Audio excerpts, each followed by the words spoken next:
maalin buu nabigeenu calayhi salaatu wasalaam miskiidku soo galay wuxuu arkay nin reer baadiye ah oo salaad tukanaya oo salaadii dhexdeedana ku ducaysanaya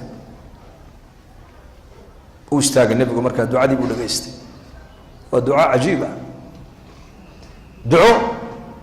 boqolkii 9 waa ilaahay ammaantiisa yaa man laa taraahu alcuyuun walaa tukhaaliduhu aldunuun walaa yasifuhu alwaasifuun walaa tugayiruhu alxawaadith walaa yakhsha addawaa'ir yaa man yaclamu mathaaqiila aljibaal ilaa aakhirkeyga markaa buu nabigu yidhi Abu Muusa al-Ashcari buu u yeedhay wuxuu ku yidhi ninkaa ducada markuu dhammeeyo ii keen buu ka yidhi markaa baa loo yeedhay ninkii nabigaa ku doonaya namari marxaba markaa buu nabigu sal alla alay slam hanimo markaa la soo qaaday oo xoolo markaa uu qaybinayey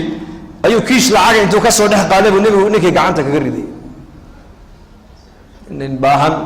oo faqiir oo reer baadiye ah oo kuus lacaga loo dhiibay ka warrama saasuu u qallibay uu farxay markaa buu nabigu ku yidhi lacagta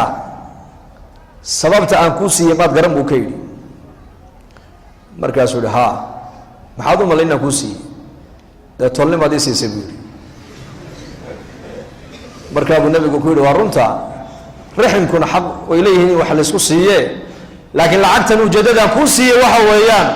bixusni hanaa'ika cala allah sidaad haddeertoon ilaahay aad u ammaanaysay ayaa ku farxay buu rasuulku yidhi taa darteed baana kuu siiyey buu yidhi sidaad ilaahay u baryaysay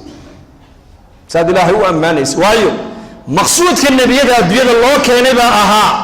inay bini aadanka ilaahay ku xidhaan markuu arkay nebigu shaqadiisii oo socota uu ku farxay nebigu calayhi salaatu wasalaam dadna uu siiyey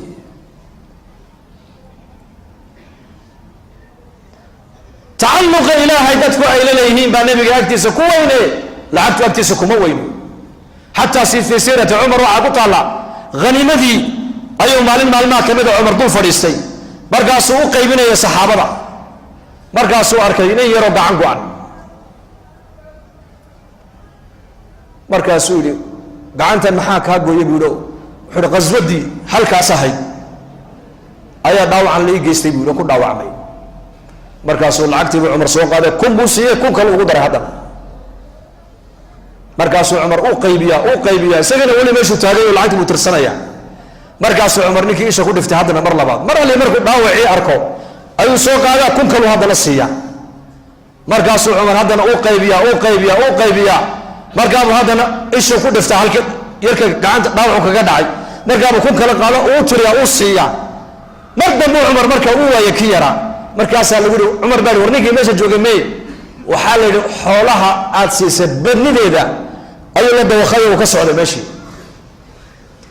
wallaahi baan ku dhaartay buri cumar binu khadaab hadduu ninkaa halkaas sii joogi lahaa oo ishaydu mar walba naburkaa diinta ilaahay loogu dhaawacay ishaydu ku dhici lahayd xoolaha halkaa ayaa la isagaa ku dhammayn lahaa buuri ma nin ilaahay dartii u cawirmay oo diinta dadaalkeega iyo koryeelkeega iyo difaaceega loo dhaawacay baan adduunyo ka haysan buuri anigu may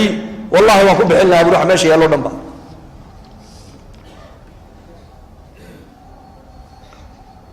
dadku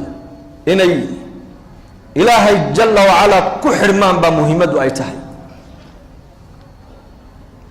jannada dhan ee adduunyaduna waa ilaahay macrifadiisa imaam ghazali raximah llah ayaa odhan jiray